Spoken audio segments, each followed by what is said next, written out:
साक्षी का परिवार middle class है। परिवार में माँ पिता हैं। साक्षी के जीवन में तब जिम्मेदारियां बढ़ जाती हैं जब एक दिन अचानक उसके पिताजी को पैरालिसिस आ जाता है। साक्षी पर अब उसके छोटे भाई और एक छोटी बहन के साथ पिता के इलाज और घर चलाने का बोझ भी आ गया है। साक्षी ग्रेजुएट है। वो अब नौकरी करके सारे घर की जिम्मेदारी अच्छे से संभाल रही है। उसे अब अपनी फैमिली के अलावा कुछ नहीं दिखाई दे रहा है। पिता और माँ को साक्षी पर गर्व है। साक्षी ने इस दौरान कई अच्छे रिश्तों को मना कर दिया। इसमें से कुछ उनके रिश्तेदारों ने बताए थे। इसलिए रिश्तेदार अब साक्षी से थोड़ा जलने लगे थे। साक्षी को एक लड़का रचित, जो कुछ दिनों से फॉलो कर रहा होता है। लड़के को साक्षी अवॉइड करती रहती है, लेकिन उस लड़के रचित का रिश्ता लेकर उसकी माँ उनके घर आ जाती है। वो लड़का अच्छी पैसे वाली फैमिली से था। साक्षी को अब अपने माँ और पिता का बहुत ज्यादा प्रेशर होता है। इस वजह से वो काफी मनाने के बाद मान ही जाती है, लेकिन वो एक शर्त रखती है कि वो अपने घर को संभालेगी और नौकरी नहीं छोड़ेगी। लड़के की माँ यह मान जाती है। शादी होती है। शादी के लिए वो खुश भी थी। शादी के पहले वो लड़के से मिलकर बात करना चाहती थी, लेकिन लड़के की तरफ से कोई पहल नहीं होती तो वो भी कुछ नहीं करती। जल्दी में शादी करवा दी जाती है। रचित शादी के दिन ही कई दिनों बाद उसे दिखाई दिया है। वह बहुत नर्वस लग रहा था। जिसके पीछे पड़ा था, शादी तो उसी से हो रही थी, लेकिन फिर भी उसके चेहरे पर खुशी नहीं थी। साक्षी को बात अजीब लगती है। उसको अंदेशा हो जाता है कि कहीं कुछ गड़बड़ है। सुहाग रात की सेज पर वो बैठी थी और बाहर से कई मर्दों की आवाज आ रही थी। तभी वो बैठी बैठी सोचती है कि वो उन्हें आवाज को कैसे पहचानेगी, क्योंकि अभी तक उसने उनकी आवाज सुनी ही नहीं थी। और फिर रचित कमरे में आ जाता है। चेहरे का रंग पूरा उड़ा हुआ रहता है। साक्षी एक नजर चुपके से उठाकर उसे देखती है। वो भी बिस्तर के एक कोने पर जाकर बैठ जाता है।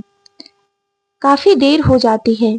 साक्षी को अजीब लगता है, क्योंकि रचित ना कुछ बोलता है और ना ही उसके पास आता है। फिर साक्षी ही पहल करती है और कहती है, सुनिए, आप इतने नर्वस मत होइए, मुझे आप पसंद हैं। रचित उसकी ओर मुड़ता है। साक्षी उससे पूछती है, क्या हुआ, आप खुश तो हैं ना? रचित केवल गर्दन हिलाता है। साक्षी बोलती है, मुझे आपसे बहुत बातें करनी थी, लेकिन आपने पहल ही नहीं की। चलिए अब करते हैं। रचित अभी भी चुप रहता है। साक्षी फिर बोलती है, आप कुछ बोल क्यों नहीं रहे? रचित की आंखों में अब आंसू आ जाते हैं। साक्षी घबरा जाती है। क्या हुआ, मुझे बताइए तो। रचित अब साइन भाषा में बताता है कि वो बोल नहीं सकता। साक्षी को धक्का लगता है। वो चुप हो जाती है और रचित से दूर हो जाती है। पहली रात ही उसे पता चल जाता है कि उसके परिवार वालों के साथ धोखा हुआ है, क्योंकि लड़के वालों ने इतनी बड़ी बात उससे छुपाई। उसे धोखा बर्दाश्त नहीं होता। वो अपने घर वापस लौट जाती है। उसके परिवार को भी इस बात का पता नहीं होता है। परिवार वाले भी यह सुनकर शॉक रह जाते हैं और अपने आप को कोसते हैं कि उन्होंने जल्दी कर दी, पहले पता लगवाना ही चाहिए था। साक्षी ने फैसला लिया कि अब वो कोर्ट में बात ले जाएगी। शादी के एक दिन बाद ही बात तलाक तक पहुंच जाती है। साक्षी तलाक की अर्जी देती है। रचित की माँ साक्षी के घर आती है। साक्षी की माँ उन्हें भला बुरा कहती है। साक्षी उन्हें रोकती है और उनसे पूछती है, आपको जरूरी नहीं लगा इतनी बड़ी बात हमें बताने की? रचित की माँ नीचे मुंह कर लेती है और चुप रहकर सारी बात सुनती है। रचित की माँ कहती है कि मैं माँ हूँ, अपने बेटे का भला ही चाहती हूँ और उसके पिता भी नहीं हैं। वो साक्षी को पसंद करता है, इसलिए वो साक्षी से शादी करना चाहता था। मैंने हिम्मत की बोलने की, मगर मैं नहीं बोल पाई और मुझे डर भी बहुत लग रहा था, क्योंकि पहली बार उसने कुछ करने को कहा था। उसने तो मुझे बोला था कि मैं तुम्हें सब कुछ बता दूं, और मैं चाहती भी थी, लेकिन नहीं बता पाई। रचित को भी झूठ बोला कि तुम मान गई हो, लेकिन शादी के पहले ही उसे पता चल गया कि मैंने उसको झूठ बोला है। तब तक देर हो गई थी, इसीलिए वो खुश नहीं था। साक्षी, शायद तुम मुझे समझ पाओ। साक्षी अभी भी गुस्से में थी। वो बोलती है कि मुझे रचित के ना बोलने से कोई प्रॉब्लम नहीं है। गुस्सा इस बात का है कि आपने धोखा दिया, झूठ बोला, और वो मुझे बर्दाश्त नहीं है। तलाक की अर्जी के बाद रिश्तेदार तो साक्षी और उसके परिवार की इस हालत पर बहुत खुश थे। वहीं तलाक में अभी कुछ महीने का समय था। साक्षी अब अपने घर पर पहले की जीवन शैली पर लौट आती है। वो जॉब पर जाती है और कुछ दिनों बाद फिर रचित उसे दिखाई देता है। दूर से ही बस अब वो साक्षी को देखता है। साक्षी के ऑफिस के बाहर वो लगातार आता है। 15 दिनों तक साक्षी उसे अवॉइड करती रहती है।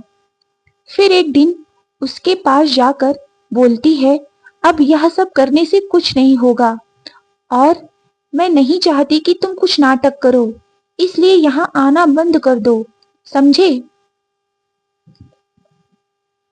साक्षी की बातें वो सुन रहा होता है। वो साक्षी को इशारे में काफी पीने को कहता है, लेकिन साक्षी वहां से चली जाती है। अगले दिन फिर वहीं रचित खड़ा रहता है। साक्षी उसके पास जाकर कहती है, कॉफी पीकर मेरा पीछा छोड़ दोगे? रचित गर्दन में हाँ हिलाता है। टेबल पर दोनों आमने सामने बैठे हैं। रचित अपने फोन में कुछ मैसेज टाइप कर रहा होता है। साक्षी उसको देख भी नहीं रही होती है। फिर साक्षी के फोन में मैसेज आता है। रचित का लिखा होता है, sorry but I really love you so much. कोई भी बोलने वाला तुम्हें मुझसे ज्यादा प्यार नहीं कर सकता, और बात तो झूठी भी कोई कर सकता है, लेकिन आंखें हमेशा सच बोलती हैं। एक बार मेरी आंखों में देख लो, फिर तुम्हें जो सही लगे वो करना। साक्षी का सारा गुस्सा मैसेज पढ़ते ही चला जाता है। वो धीरे से अपनी आंखें उठाकर रचित की आंखों में देखने लगती है और उसकी आंखों से आंसू निकल आते हैं। वहीं वो उसको बोलती है, पहले ऐसी बात नहीं लिख सकते थे। मुझे आज तक कभी नहीं मुझे आज तक कभी किसी ने ऐसे नहीं समझाया। वो खड़ी होती है और रचित को बोलती है, चलो मेरा सामान वापस अब तुम ही उठा कर ले जाओगे। रचित उठकर साक्षी को हक करता है। तो दोस्तों, आपको यह कहानी कैसी लगी?